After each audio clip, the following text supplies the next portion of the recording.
എന്താടാ, എന്താ പ്രശ്നം? എന്തിനാ നിങ്ങൾ വേഗം വരാൻ പറഞ്ഞത്? ദേവ് ഓഫീസിലെത്തി നേരെ നരന്റെയും പ്രദീപിന്റെയും അടുത്തേക്ക് പോയി. ഇഷയുമായിട്ടുള്ള നിന്റെ ബന്ധം നീ ഇപ്പോഴും അവസാനിപ്പിച്ചിട്ടില്ല അല്ലേ? നിന്റെ കുഞ്ഞല്ലേടാ പാവമാ സാരംഗിയുടെ വയറ്റിൽ കിടക്കുന്നേ. അതിനെ മറന്ന് എങ്ങനെയാ ഇപ്പോൾ നിനക്ക് അവളുടെ പുറത്ത് പോകാൻ പറ്റുന്നേ? എടാ, ഞാനത് മറന്നിട്ടൊന്നുമല്ല. ഈ ജന്മം അവളുടെ മുഖം എന്റെ മനസ്സിൽ നിന്നും എനിക്ക് മായ്ക്കാൻ കഴിയില്ല എന്ന കാര്യം എനിക്കറിയാം. പക്ഷേ ഇഷ, അതെനിക്ക് എങ്ങനെ അവസാനിപ്പിക്കാൻ പറ്റുന്ന ഒരു ബന്ധമല്ല. എന്തുകൊണ്ട് പറ്റില്ല? എടാ, അവളെന്നെ അത്രത്തോളം സ്നേഹിക്കുന്നുണ്ട്. ഇത്രയും കാലം എനിക്ക് വേണ്ടി മാത്രം കാത്തിരുന്നവളവള്. എനിക്ക് വേണ്ടി അവളുടെ ജീവൻ വരെ നൽകാൻ അവൾ തയ്യാറാണ്. കോപ്പാണ് എന്റെ പൊന്നവരാധമേ. അവൾ നിന്നെ യൂസ് ചെയ്യാണ്, അതൊന്ന് മനസ്സിലാക്കുക. ഞാൻ നിന്നോട് പണ്ട് മുതലേ പറയുന്ന കാര്യമാണിത്. നോ നരൻ, അത് നിന്റെ തോന്നൽ മാത്രമാണ്. ഓഹോ, അങ്ങനെയെങ്കിൽ നീ വോയിസ് ഒന്ന് കേട്ടെ. പ്രദീപിന്റെ കയ്യിൽ നിന്നും അവന്റെ ഫോൺ വാങ്ങി നരൻ ദേവിന് നേരെ നീട്ടി. ഇതെന്താ? നിങ്ങളന്ന് ബർത്ത്ഡേ പാർട്ടി കഴിഞ്ഞ് നേരെ പോയില്ലേ? കുറച്ചു നേരം കഴിഞ്ഞ് ഞാനും ഗസ്റ്റ് ഹൗസ് എല്ലാം പൂട്ടി അവിടെ നിന്ന് ഇറങ്ങാൻ നേരം ഇഷ വീണ്ടും അവിടേക്ക് വന്നു. അവൾ ഭയങ്കര ദേഷ്യത്തിലായിരുന്നു. അവളുടെ മുഖം കണ്ടപ്പോ തന്നെ എനിക്കത് മനസ്സിലായി. ഞാൻ എന്ത് പറ്റിയെന്ന് കുറെ തവണ ചോദിച്ചെങ്കിലും ഒന്നും മിണ്ടിയില്ല. നിനക്ക് വേണ്ടി ഒഴിച്ചു വെച്ചിരുന്ന മദ്യം കഴിക്കാതെയായിരുന്നല്ലോ നീ പോയത്. നേരെ വന്ന് ടേബിളിൽ നിന്നും അവൾ അതെടുത്ത് കുടിച്ചു. എന്നിട്ട് എന്നോട് വീണ്ടും ഒഴിക്കാൻ പറഞ്ഞു.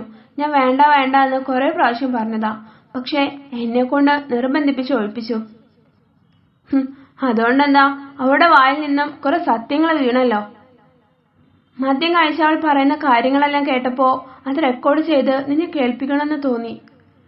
ദേവ് പരിഭ്രമത്തോടെ ആ വോയിസ് ഓണാക്കി. അവൻ അവൾക്ക് വേണ്ടി എന്നെ തല്ലി. അവന്റെ കയ്യിൽ പണമില്ലായിരുന്നെങ്കിൽ എന്റെ ദേഹത്തെ കൈവച്ച് അവനെ ഞാൻ വെറുതെ വിടുമായിരുന്നില്ല.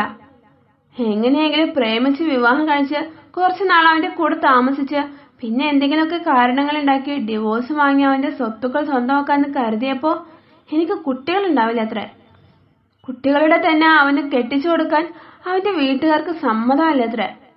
അല്ലെങ്കിൽ തന്നെ അവന്റെ കുട്ടികളെ പ്രസവിക്കണമെന്ന് എനിക്ക് ഒരാഗ്രഹമില്ല. കുട്ടികളെയും പ്രസവിച്ച് അവന് ഭാര്യ സേവനങ്ങൾ നൽകി അവന്റെ കൂടെ ജീവിക്കാനാണോ ഞാൻ ഇത്ര കഷ്ടപ്പെട്ടത്? എനിക്ക് സ്നേഹം മണ്ണാങ്കട്ടയും ഒന്നും വേണ്ട. എനിക്ക് പണം വേണം, സ്വത്തുക്കൾ വേണം. എന്നിട്ട് എന്റെ ഇഷ്ടത്തിന് അടിച്ചു പൊളിച്ച് ജീവിക്കണം. എന്നെ ഭരിക്കാനും നിയന്ത്രിക്കാനും ആരും വേണ്ട. Mister Pradeep, do you know one thing? അവന്റെ വീട്ടുകാർ അവനെ എന്നിൽ നിന്നും അകറ്റി കൊണ്ടുപോയപ്പോ എങ്ങനെ അവനെ എന്നിലേക്ക് തന്നെ തിരിച്ചു കൊണ്ടുവരാമെന്ന് അഗാധമായി ചിന്തിച്ചിരുന്നപ്പോഴാ എനിക്ക് അങ്ങനൊരു ഐഡിയ തോന്നിയത്. എന്റെ ഒരു ഫ്രണ്ട് മുഖേന ഞാൻ തന്നെയാ അവനോട് ഇങ്ങനൊരു വിവാഹം കഴിക്കാനും ഒരു കുഞ്ഞിനെ പ്രസവിച്ച ഉടനെ അവളെ ഒഴിവാക്കി എന്നെ കെട്ടണമെന്ന് പറഞ്ഞതും ഒക്കെ. ഓഫീസിലുള്ള ഇഷയുടെയും ദേവിന്റെയും ഒരു കോമൺ ഫ്രണ്ടാണ് അവൻ ഈ പദ്ധതി പറഞ്ഞു കൊടുത്തത് എന്ന കാര്യം ദേവ് ഓർത്തെടുത്തു. ആ വോയിസ് റെക്കോർഡിൽ കേൾക്കുന്ന ഒന്നും അവന്റെ കാതുകൾക്ക് വിശ്വസിക്കാനായില്ല. എന്നിട്ടിപ്പോ അവൻ അവൾക്ക് വേണ്ടി എന്നെ തല്ലിയിരിക്കുന്നു. ഇത്രയൊക്കെ ഞാൻ കഷ്ടപ്പെട്ടിട്ട് അവൾക്ക് വേണ്ടി എന്നെ ഒഴിവാക്കാനാണ് അവന്റെ മനസ്സിലിരിപ്പെങ്കിൽ അവൾ ഈ ഭൂമിയിൽ ഉണ്ടാവില്ല. കൊന്നു കളയും, ഞാൻ കൊന്നു കളയും. അവളുടെ ശബ്ദം കുറഞ്ഞു കുറഞ്ഞു വന്നു. അത്രേ ഉള്ളൂ. അപ്പോഴേക്കും അവൾ അടിച്ച് ഓഫായിട്ടുണ്ട്. പ്രദീപ് അവന്റെ കയ്യിൽ നിന്നും ഫോൺ വാങ്ങി. ദേവിന് അവന്റെ ശരീരം തളരുന്ന പോലെ തോന്നി. ഇങ്ങനെയുള്ള ഒരാളെയാണോ അവൻ ഇത്രയും കാലം ആത്മാർത്ഥമായി സ്നേഹിച്ചതെന്നോർത്ത് അവന്റെ ഉള്ളം പിടഞ്ഞു. എടാ, എനിക്കിതൊന്നും വിശ്വസിക്കാൻ പറ്റുന്നില്ല. ശരിക്കും ഇതൊക്കെ അവൾ തന്നെ പറഞ്ഞതാണോ? അതേടാ, എനിക്ക് ആദ്യമേ അറിയായിരുന്നോ അവളുടെ ഇഷ്ടം സത്യമല്ലെന്ന്. അന്ന് അവൾ നിന്നെ നിന്റെ വീട്ടുകാരിൽ നിന്നും അകറ്റാൻ ശ്രമിച്ചതും നിങ്ങൾക്കിടയിൽ പ്രശ്നങ്ങൾ ഉണ്ടാക്കാൻ ശ്രമിച്ചതുമൊന്നും നിനക്ക് ഓർമ്മയില്ലേ? നീ അപ്പോഴൊക്കെ അവളുടെ കള്ളസ്നേഹത്തിൽ കുടുങ്ങിക്കിടക്കുകയായിരുന്നു. അതാ നിനക്കൊന്നും മനസ്സിലാവാതിരുന്നത്. നരൻ അത് പറഞ്ഞതും മുന്നിൽ നടന്ന ഓരോ കാര്യങ്ങളും അവന്റെ ഓർമ്മയിലേക്ക് വന്നു. എന്നാലും അവൾക്ക് എങ്ങനെയാണ് എന്നെ ചതിക്കാൻ കഴിഞ്ഞത്? അവൾക്ക് വേണ്ടിയല്ലേ ഞാൻ എന്റെ ജീവിതത്തിൽ ഇത്രയും റിസ്കുകൾ എടുത്തത്? സാരംഗിയെ പോലൊരു പെൺകുട്ടി നിന്റെ ജീവിതത്തിലേക്ക് വരാൻ വേണ്ടിയാ നിനക്ക് ഇങ്ങനെയൊക്കെ ചെയ്യാൻ തോന്നിയതെന്ന് വിചാരിച്ചാ മതി. അവളെ നീ ഒന്ന് സ്നേഹിച്ചു നോക്ക്. യഥാർത്ഥ പ്രണയം എന്താണെന്ന് അവൾ നിനക്ക് കാണിച്ചു തരും. സത്യം പറഞ്ഞ അവൾ എന്റെ ഹൃദയത്തിൽ കയറി പറ്റിയിട്ടുണ്ട്. അവളെ പിരിയുന്ന കാര്യം ഓർക്കുമ്പോ എന്റെ ഉള്ളം വേദനിക്കാറുണ്ട്. പക്ഷെ അപ്പോഴൊക്കെ ഈശ്വരൻ മറയാ എന്റെ മുന്നിൽ വന്ന് നിൽക്കും. അവളെ ഞാൻ അത്രയ്ക്ക് സ്നേഹിച്ചിരുന്നടാ. പക്ഷെ അവൾ സ്നേഹിച്ചത് നിന്നെയല്ല, നിന്റെ പണത്തെയാ. വെറുതെ വിടില്ല ഞാൻ അവളെ. പോയിട്ട് 2 പൊട്ടിച്ചാലേ എനിക്ക് ഇനി ഒരു സമാധാനം കിട്ടുകയുള്ളൂ. എന്നാ വാ, ഇപ്പൊ തന്നെ നമുക്കൊരു തീരുമാനമാക്കാം. നീ അവളെ വിളിച്ച് കാണണമെന്ന് പറയേ. പ്രദീപ അത് പറഞ്ഞതും അവൻ ഫോണെടുത്ത് ഇഷയെ വിളിച്ചു. ഹലോ, എന്തിനാ ഇപ്പൊ വിളിച്ചത്? ഞാൻ ചത്ത ജീവിച്ചിരിപ്പുണ്ടോ എന്നറിയാൻ വിളിച്ചതാണോ? ഇന്നലെ നീ അവൾക്ക് വേണ്ടി എന്നെ തല്ലി, എന്നിട്ട് എന്നെ ഒന്ന് ആശ്വസിപ്പിക്കാൻ പോലും നിനക്ക് വിളിക്കാൻ തോന്നിയില്ലല്ലോ. പരിഭവത്തോടെ അവൾ അത് പറയുന്നത് കേട്ടപ്പോ ദേവന് ദേഷ്യം അവന്റെ പെരുവിരലിൽ നിന്നും അരിച്ചു കയറി. പക്ഷെ ഫോണിലൂടെ ഒന്നും പറയണ്ടെന്ന് കരുതി അവനൊന്നും മിണ്ടിയില്ല. എനിക്ക് അത്യാവശ്യമായിട്ട് നിന്നെ ഒന്ന് കാണണം. എപ്പോ? ഇപ്പോ തന്നെ. കോളം ബസ്സിലേക്ക് വാ, ഞാൻ അവിടെ വെയിറ്റ് ചെയ്യാം. ദേവ് മറ്റൊന്നും പറയാൻ നിൽക്കാതെ ഫോൺ കട്ടാക്കി. പ്രദീപേ, വണ്ടി എടുക്ക്. നരനും പ്രദീപമ്മാവന്റെ കൂടെ പോയി. അവർ അവിടെ എത്തിയിട്ട് 1/2 മണിക്കൂർ കഴിഞ്ഞാണ് ഇഷ അവിടെ എത്തുന്നത്. അവൾ കൊഞ്ചിക്കൊണ്ട് ദേവിന്റെ അടുത്തേക്ക് വന്നു. ബേബി, എനിക്കറിയാം എനിക്കെന്നെ കാണാതിരിക്കാൻ പറ്റില്ല എന്ന്. അവൾ വേഗം വന്ന് അവനെ കെട്ടിപ്പിടിച്ചു. മാറി നിൽക്കടി പുല്ല്, നിർത്തി നിന്റെ അഭിനയം. നിന്റെ എല്ലാ കളത്തരങ്ങളും എനിക്ക് മനസ്സിലായി. അവൻ അവന്റെ ദേഹത്തിൽ നിന്നും അവളെ പിടിച്ചു തള്ളി. നിനക്ക് പണമാണ് ആവശ്യമെങ്കിൽ എന്നോട് അത് ചോദിച്ചാ പോരായിരുന്നോ? എന്തിനാടി എന്നെ നീ സ്നേഹിക്കുന്ന പോലെ അഭിനയിച്ചത്? ഞാനോ?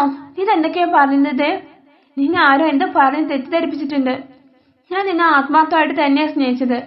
എനിക്ക് നിന്നെ സ്വന്തമാക്കാൻ വേണ്ടിയിട്ടല്ലേ ഇത്രയും നാൾ ഞാൻ കാത്തിരുന്നത്. നിർത്തടി, നീ കൂടുതലങ്ങ് അഭിനയിച്ച് തകർക്കല്ലേ. അവിടെ നിന്ന് മാറി നിന്നിരുന്ന നരനും പ്രദീപും അവിടേക്ക് വന്നു. പ്രദീപ് ഫോണെടുത്ത് ദേവിന്റെ കയ്യിൽ കൊടുത്തു. അവൻ അതിൽ ആ വോയിസ് റെക്കോർഡ് ഓണാക്കി. അത് കേട്ടതും ഇഷയുടെ മുഖഭാവവും എല്ലാം മാറാൻ തുടങ്ങി. മോഷ്ടിക്കാൻ വേണ്ടി കയറി പിടിക്കപ്പെട്ട കള്ളനെ പോലെ അവൾ നിന്ന് പരങ്ങി. എന്താടി, നിന്റെ നാവിറങ്ങിപ്പോയോ? ഇപ്പൊ നിനക്കൊന്നും പറയാനില്ലേ? ഇത് ഞാനല്ല ദേവ്, നീ ഒന്ന് വിശ്വസിക്ക്. ഇവര് നമ്മളെ പിരിക്കാൻ വേണ്ടിയിട്ട് ഏതോ കള്ളറക്കോട് കൊണ്ട് വന്നിരിക്കയാ. എനിക്ക് നിന്റെ പണമോ സമ്പാദ്യമോ ഒന്നും വേണ്ട, എനിക്ക് നിന്നെ മതി ദേവ്. കള്ളം കുടിച്ചിന് ഇതെല്ലാം വിളിച്ച് പറയുന്നത് അവിടെ ഹാളിലുള്ള CCTVയിൽ വ്യക്തമായി പറഞ്ഞിട്ടുണ്ട്. അതുകൊണ്ട് ഇത് നീ ഇല്ലാന്ന് മാത്രം പറയല്ലേ മോളെ. ഓ, കള്ളം കുടിച്ച് ബോധമില്ലാതെ ഞാൻ എന്തൊക്കെയോ പറഞ്ഞെന്ന് കരുതി അതൊക്കെ സത്യമാണെന്ന് വിശ്വസിച്ചിരിക്കുകയായിരുന്നു നീ. മദ്യം ഉള്ളിലേക്ക് ചെന്ന ഉള്ളിലുള്ള സത്യങ്ങളൊക്കെ തന്നെയാ പുറത്തേക്ക് വരുന്നേ. എന്നാലും എന്നെ ഇങ്ങനെ ചതിക്കാൻ എനിക്ക് എങ്ങനെ കഴിഞ്ഞു ഇഷ? ഞാൻ അത്രയും തീവ്രമായിട്ടല്ലേ നിന്നെ സ്നേഹിച്ചത്? ദേവ്, ഞാൻ പറയുന്നതൊന്ന് കേൾക്ക്. വേണ്ട, എനിക്കിനി ഒന്നും കേൾക്കണ്ട.